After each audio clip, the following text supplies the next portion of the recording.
Shalom, selamat sahabat umat-umat Tuhan yang berpengharapan dan diberkati. Pada hari Sabat ini saya akan membawakan khotbah dengan judul bangunan apakah yang kita akan dirikan. Dan ayat bersahutannya terdapat di dalam 1 Korintus 3 ayat 10 sampai ayatnya yang ke-15. Dan ayat intinya terdapat di dalam 1 Korintus 3 ayat 9 bagian bawah. Mari kita tunduk kepala, kita berdoa. Bapa di surga, pada saat ini kami membutuhkan kuasa Roh-Mu yang kudus menjadi bagian kami. Oleh karena kami mau mendengarkan kebenaran firman Tuhan. Dan biarlah peribadatan ini menjadi berkat bagi kami dan menjadi hormat kemuliaan bagi nama Tuhan. Di dalam nama Tuhan Yesus. Amin. Saudara-saudara, kondisi sekarang ini sangat sulit kita untuk membangun. Tetapi saudara-saudara, kita harus tetap membangun. Pertanyaannya adalah, bangunan apa yang akan kita dirikan?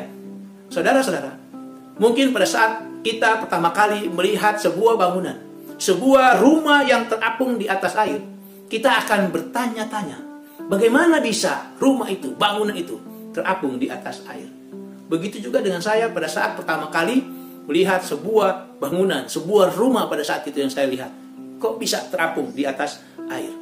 Saudara-saudara yang dikasihi Tuhan, ternyata untuk membuat sebuah bangunan, untuk sebuah rumah bisa terapung di atas air, yang perlu diperhatikan saudara-saudara adalah bahan apa yang dapat membuat rumah tersebut terapung di atas air. Khususnya dasarnya itu. Apa yang bisa menahan bangunan yang ada di atasnya sehingga bangunan itu bisa terapung di atas air. Saudara-saudara, setelah dasarnya dibuat, harus ditambah lagi dengan sebuah jangkar yang kokoh, supaya rumah itu tidak hanyut oleh karena arus ataupun oleh karena angin. Lalu saudara-saudara, setelah dasarnya ini kuat, jangkarnya kuat, barulah bisa diteruskan proses pembangunan di atas dasar yang kuat itu. Saudara-saudaraku yang diberkati Tuhan kita Yesus Kristus, demikian juga saudara-saudara, dengan bangunan kehidupan kekristenan kita, bangunan kehidupan kerohanian kita. Tanpa adanya dasar yang kuat dan benar, maka kita tidak mungkin bisa membangun kehidupan kerohanian, kehidupan kekristenan kita. Contoh, ada orang yang rajin beribadah. Orang itu aktif di dalam melayani. Dia suka menolong, membantu saudaranya. Tetapi orang Kristen itu tidak mengenal dengan benar siapa sesungguhnya Yesus Kristus itu. Saudara-saudaraku yang dikasihi Tuhan, di dalam ayat bersaut-sautan kita, khususnya ayat yang ke-10 kita baca, sesuai dengan kasih karunia Allah yang dianugerahkan kepadaku, aku sebagai seorang ahli bangunan yang cakap telah meletakkan dasar, dan orang lain membangun terus di atasnya. Tetapi tiap-tiap orang harus memperhatikan bagaimana ia harus membangun di atasnya. Saudara-saudara, dari ayat ini yang pertama kita melihat ada sebuah pernyataan dari hamba Tuhan ini. Di situ dikatakan bahwa sesuai dengan kasih karunia yang dianugerahkan kepadaku. Sesuai dengan kasih karunia yang dianugerahkan kepadaku. Saudara-saudara, pada pernyataan ini kita dapat melihat bahwa Paulus menyadari benar siapa dirinya. Karena kalau bukan karena kasih karunia Allah, dia tidak mungkin dapat menjadi seorang pengikut Kristus. Saudara-saudara, kita semua tahu seperti apa kehidupan daripada Paulus sebelum mengalami kasih karunia dari Allah. Kita bisa melihat bagaimana kehidupan Paulus sebelum dia mengalami yang namanya pertobatan. Lalu saudara-saudaraku yang diberkati Tuhan, kita tahu bahwa akhirnya sebagai seorang hamba Tuhan, Rasul Paulus dipercayakan untuk menyampaikan kabar sukacita tentang kelahiran Yesus, tentang kematian Yesus, dan juga tentang kebangkitan daripada Tuhan kita. Saudara-saudara, masih di ayat yang ke-10 yang kedua dikatakan bahwa Rasul Paulus ini dia menyatakan bahwa dirinya adalah seorang ahli bangunan yang cakap. Bagaimana Rasul Paulus ini adalah seorang ahli bangunan yang cakap? Oleh karena saudara-saudara, sebagai hamba Tuhan, dia telah meletakkan Yesus sebagai dasar dari kehidupan kekristenan di dalam hidupnya sendiri dan juga di dalam kehidupan kekristenan daripada jemaat Tuhan di Korintus. Sehingga di kalimat selanjutnya, jemaat Kristus di Korintus ini dapat melanjutkan terus bangunan kekristenan di atas dasar yang benar dan kuat, yaitu Yesus Kristus.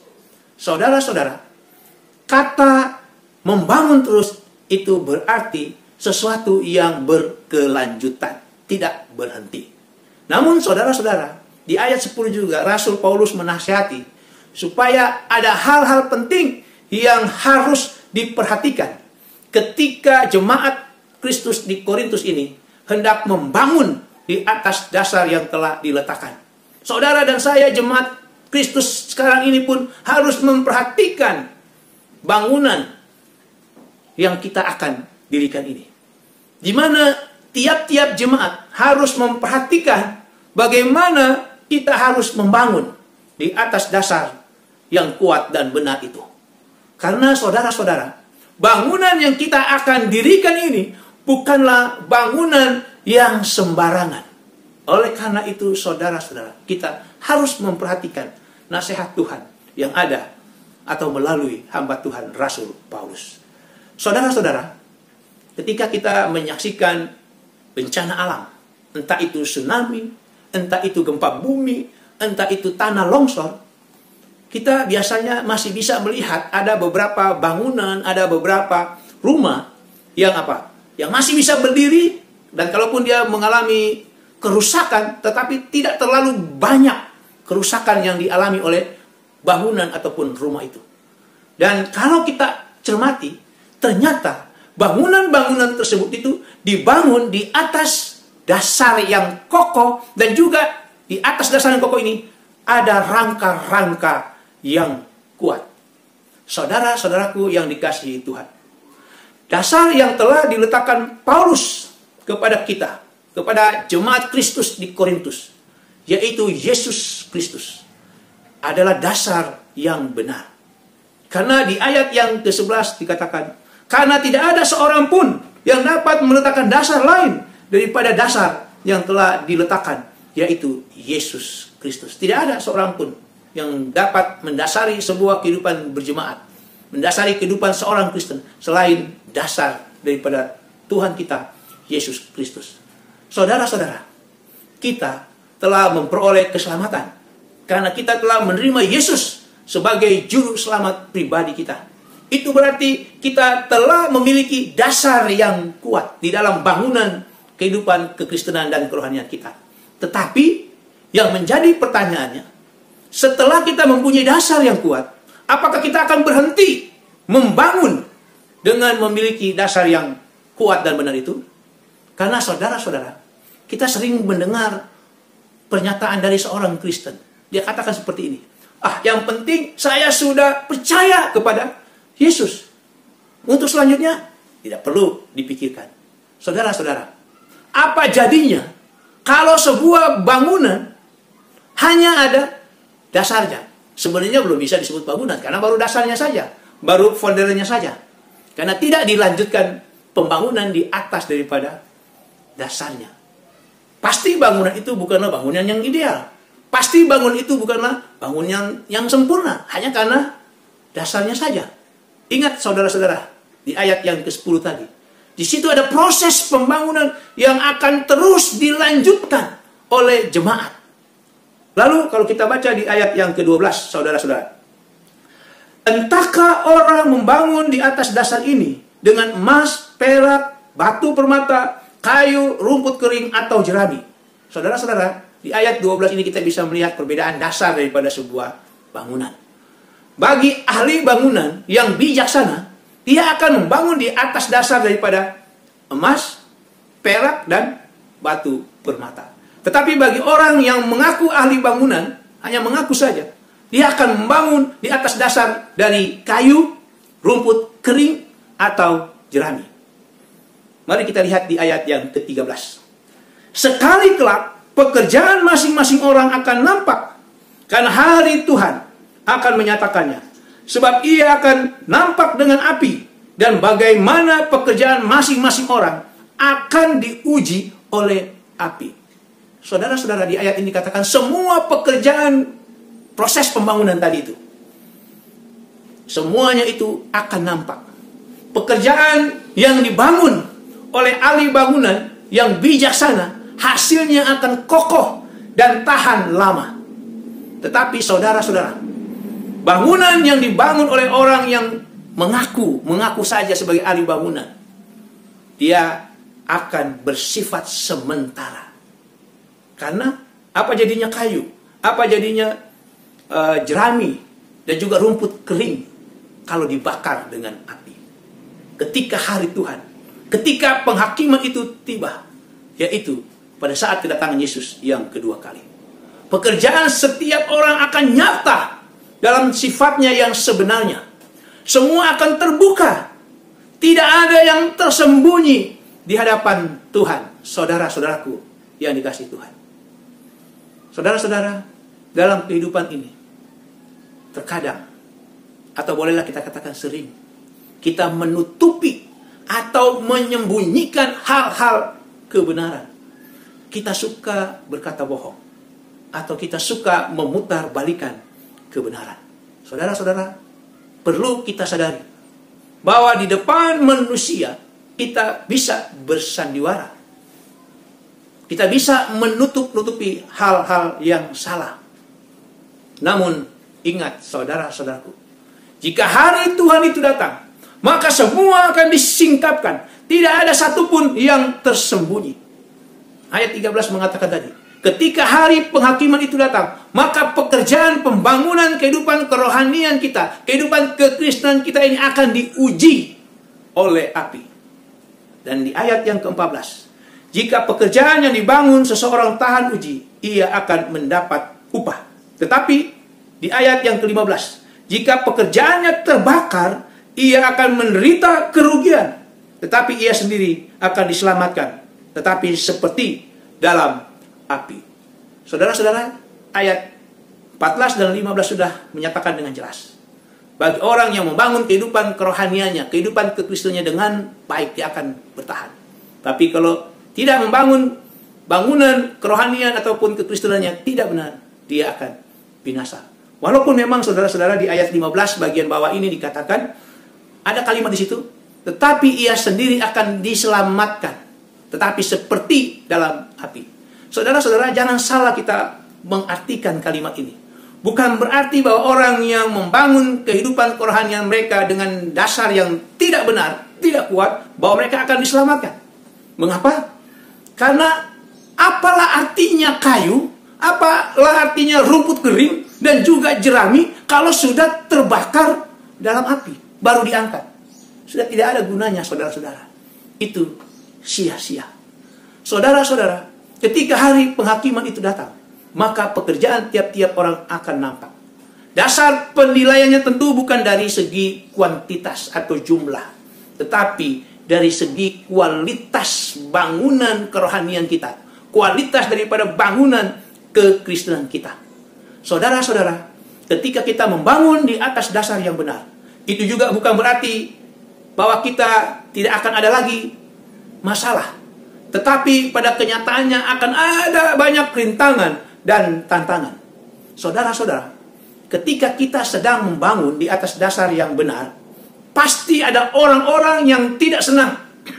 Ada orang-orang yang akan selalu berusaha untuk merusak bangunan yang telah diletakkan di atas dasar yang benar. Orang-orang yang berusaha merusak bangunan kehidupan kerohanian kita, umumnya datang dari orang-orang yang belum percaya, dari luar. Tetapi di dalam jemaat Korintus, saudara-saudara, justru yang berusaha merusak bangunan itu munculnya dari orang-orang percaya itu sendiri. Karena saudara-saudara, kalau kita baca di ayat 1 sampai ayat yang ke-9 dari 1 Korintus 3 ini, di jemaat Korintus ini ada iri hati, ada perselisihan. Dan hal ini, saudara-saudara, kalau dibiarkan akan merusak dan menggerogoti bangunan. daripada jemaat. Saudara-saudara, ini sangat berbahaya. Kita perlu memperhatikan ini. Jangan sampai ada di antara kita yang masih mempunyai roh iri hati dan perselisihan yang akan merusak dan menggerogoti bangunan kehidupan, kerohanian, dan kekristenan kita. Saudara-saudara yang dikasihi Tuhan, dalam pendirian jemaat di Korintus, ada bermacam-macam orang yang bekerja di dalamnya. Saudara-saudara, di dalam jemaat itu berbagai tipe orang di dalam jemaat. Oleh karena itu, saudara-saudara, Paulus menasehatkan kembali di ayat yang ke-10 tadi, supaya tiap-tiap orang bertanggung jawab kepada Allah mengenai pelayannya di dalam pekerjaan Tuhan. Saudara-saudara, meskipun banyak tantangan yang akan dihadapi dalam membangun di atas dasar yang benar itu, firman Tuhan mengingatkan di ayatnya yang ke-23, bagi orang-orang yang telah membangun di atas dasar itu, kita ini adalah milik Allah. Kalau di ayat 16 dikatakan kita ini adalah bait Allah. Oleh karena itu menjadi tempat kediaman daripada Allah, karena roh Allah diam di dalamnya. Dan jika ada orang yang berusaha untuk membinasakan tempat kediaman Allah itu dengan ajaran-ajaran sesat, atau dengan usaha-usaha untuk memecah belah, sehingga terjadi perpecahan yang menyedihkan di dalam jemaat, saudara-saudara, tanpa sadar, orang itu sebenarnya sedang mengusir roh Allah dalam hidupnya sendiri, dan juga mengusir roh Allah yang ada di dalam kehidupan jemaat. Maka di ayat 17 dikatakan, jika ada orang yang mau berusaha membinasakan bait Allah ini, maka Allah akan membinasakan dia. Allah akan membinasakan orang yang berusaha merusak, menggerogoti bangunan kehidupan daripada jemaat Tuhan, daripada gereja Tuhan. Saudara-saudaraku, apakah bangunan, yaitu kehidupan kekristenan kita ini, akan kokoh dan tahan lama? Ataukah bangunan kekristenan, kerohanian kita ini hanya bersifat sementara? Semua itu kembali kepada pribadi kita masing-masing. Bangunan apakah yang akan kita dirikan? Kehidupan kekristenan apakah yang akan kita hidupkan? Jawabannya, saudara-saudara, ada di ayat inti kita, yaitu 1 Korintus 3 ayat 9 bagian bawah. Karena kami adalah ladang Allah, kami adalah bangunan Allah. Saudara-saudara, saudara dan saya adalah bangunan Allah. Saudara dan saya, kehidupannya adalah kehidupan yang Allah kehendaki. Inilah yang menjadi doa dan harapan kita semua. Tuhan Yesus memberkati kita. Saya bawakan di dalam nama Tuhan kita, Yesus Kristus. Amin. Mari kita tunduk kepala, kita berdoa. Bapa di surga, terima kasih atas kebenaran Tuhan yang telah memberikan nasihat kepada kami. Secara khusus Tuhan, pada saat kami harus membangun bangunan kehidupan kerohanian kami.